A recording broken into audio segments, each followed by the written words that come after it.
Hey guys, welcome back to Emmu styles. അപ്പോൾ ഇപ്പോൾ നമ്മളൊരു ഫാഷൻ ഷോയ്ക്ക് പങ്കെടുക്കാൻ വേണ്ടിയിട്ട് പോവുകയാണ്. വേറെ എവിടെയല്ല, നമ്മുടെ MOTയിൽ മോൾ ഓഫ് ട്രാവൻകൂറിൽ നടക്കുന്ന ഫാഷൻ ഷോയ്ക്ക് പങ്കെടുക്കാൻ വേണ്ടിയിട്ട് വേൾഡ് ഓഫ് മോഡൽസ് എന്ന കമ്പനിക്ക് വേണ്ടിയിട്ടാണ് ഞാൻ പോകുന്നത്. അപ്പോൾ ഞങ്ങൾ ഗ്രൂമിങ് സെക്ഷൻസ് ആയിരുന്നു രാവിലെ നടന്നത്. അപ്പോൾ രാവിലെ എത്തിയ ഗ്രൂമിങ് സെക്ഷൻസ് കഴിഞ്ഞു. സംഭവം ഇത് MOTൻ്റെ 7th ആനിവേഴ്സറി പ്രമാണിച്ച് നടത്തുന്ന ഒരു പ്രോഗ്രാം ആയിരുന്നു. അങ്ങനെ ഉച്ചയായി ഞാൻ ലഞ്ച് വീട്ടിൽ നിന്ന് കൊണ്ടുവരാണ് ചെയ്യുന്നത്. ഇപ്പോൾ മോസ്റ്റ്ലി അങ്ങനെയാണ് ചെയ്യുന്നത്. ഫാഷൻ ഷോസിന് പോകുമ്പം ഞാൻ ഒരു സൈഡിൽ പോയിരുന്ന് എൻ്റെ ഫുഡൊക്കെ കഴിച്ചു. അതിനുശേഷം പിന്നെയും പ്രാക്ടീസ് ഇവിടെ തുടരുകയാണ്. അപ്പോൾ ഇത്തവണ നമ്മുടെ കോസ്റ്റ്യൂം കുറച്ച് ഡിഫറൻ്റ് ആണ്.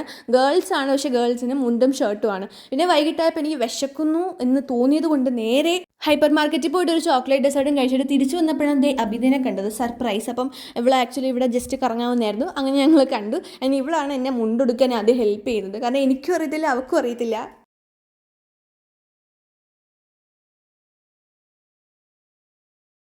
അപ്പം ഡബിൾ മുണ്ട് വലിച്ച് നീട്ടി ആദ്യം, പിന്നെ അതെല്ലാം സെറ്റാക്കി. അതിനുശേഷം മേക്കപ്പ് ചെയ്യാൻ വേണ്ടിയിട്ട് പോയിക്കാണ്. ഭരത് മേക്കോവേഴ്സ് ആണ് ഇത്തവണത്തെ നമ്മുടെ മേക്കപ്പ് ചെയ്യുന്നത്. അങ്ങനെ മേക്കപ്പ് എല്ലാം കഴിഞ്ഞ് സെറ്റായിട്ട് നേരെ ഫോട്ടോ എടുക്കാൻ വേണ്ടിയിട്ട് പോയിക്കാണ്. അപ്പോൾ ഫോട്ടോ ഒക്കെ എടുത്തതിന് ശേഷം നമ്മുടെ ഷോ ടൈമായി. അപ്പം ഓരോ ടീമായിട്ട് ഇവിടെ മത്സരിക്കുകയാണ്. അങ്ങനെ പിന്നെയും ടൈം ഉള്ളതുകൊണ്ട് തന്നെ പിന്നെയും കുറച്ച് ഫോട്ടോസൊക്കെ എടുക്കാൻ വേണ്ടിയിട്ട് വെളിയിൽ പോയി. പിന്നെ എന്താ അകത്ത് വന്നു. അങ്ങനെ ഞങ്ങളുടെ ടൈം ആവാറായി, ഞങ്ങളുടെ സ്ലോട്ടിൻ്റെ. ഞങ്ങൾ വെയിറ്റ് ചെയ്ത് നിൽക്കുകയാണ്. പിന്നെ ഞങ്ങളുടെ സ്ലോട്ടായി. അങ്ങനെ ഷോ തുറന്നപ്പോൾ ഒരു 11:30 12 മണിയൊക്കെ ആയി. അങ്ങനെ അച്ഛനും അമ്മയും ഞാനും കൂടെ തിരിച്ച് വീട്ടിൽ പോവുകയാണ്. അപ്പോൾ ഇന്നത്തേക്ക് ഇത്രയുള്ള വീഡിയോ ഇഷ്ടപ്പെടുമെങ്കിൽ തീർച്ചയായിട്ടും ലൈക്ക് ചെയ്യുക, കമൻറ്റ്, ഷെയർ ചെയ്യാൻ, സബ്സ്ക്രൈബ് ചെയ്യാൻ മറക്കല്ലേ ഗൈസ്.